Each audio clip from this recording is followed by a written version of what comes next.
Football is played in every type of weather, from severe heat to extreme cold with occasional moisture mixed in.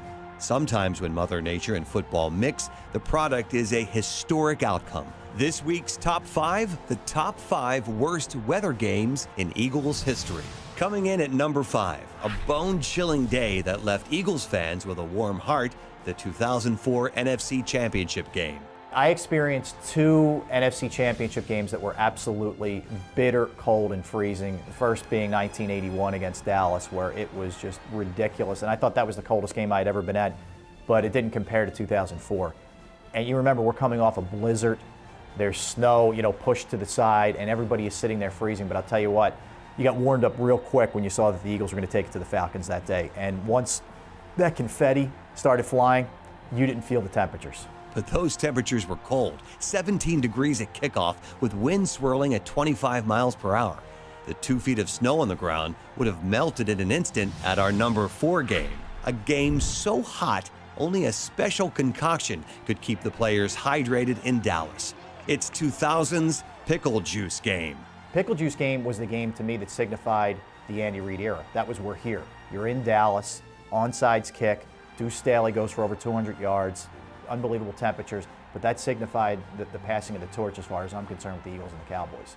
And the best part about the pickle juice game is it's kind of like, do you really believe in that sort of thing? Like, yeah, does pickle juice really work? But the fact is, once you start doing it, you start drinking it, maybe it plays mind games just a little bit. However, it worked for the Eagles. They come out, kick an onside kick of all things to just start the season, which is just incredible. And they run through Dallas, come home with the victory. A victory that would lead to their first playoff appearance under Andy Reid. So we've had extreme cold and extreme hot weather on this countdown. What about weather that's unseasonably warm? Coming in at number 3, Buddy's boys travel to Chicago for a 1988 playoff game against the Bears in what would come to be known as the Fog Bowl. I'm not sure why Fog Bowl is 3 on this list. To me, it will always be number 1 because not only what it did to that team, I thought it was the best window for Buddy's squad to basically reach the Super Bowl. They were young, they were up and coming, no one wanted to play the defense. And for the referees to continue that game when the fog rolled in. Came in at halftime, and all of a sudden you couldn't see anybody out there. The announcers couldn't call the game. You had no idea what was going on. You talk about a game that's affected by weather, it's certainly that one. The Fog Bowl is remembered as a heartbreaker.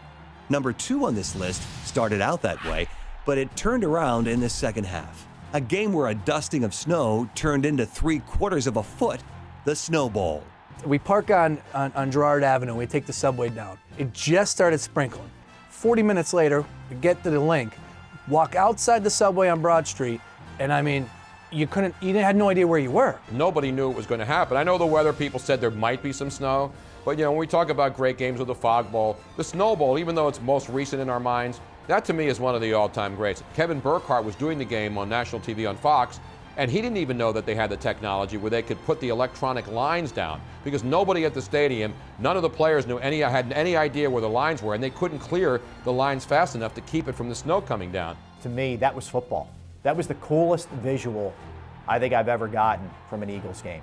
And to see guys make catches, slide head first, and be picking, ice and snow out of their face mask, that's football weather. It was really, really cool. You knew you were in a special moment, and you looked around, and there were 6 inches of snow just falling on top of you, but nobody cared, because we were all there watching the Eagles. The most magical sporting event I've ever been to.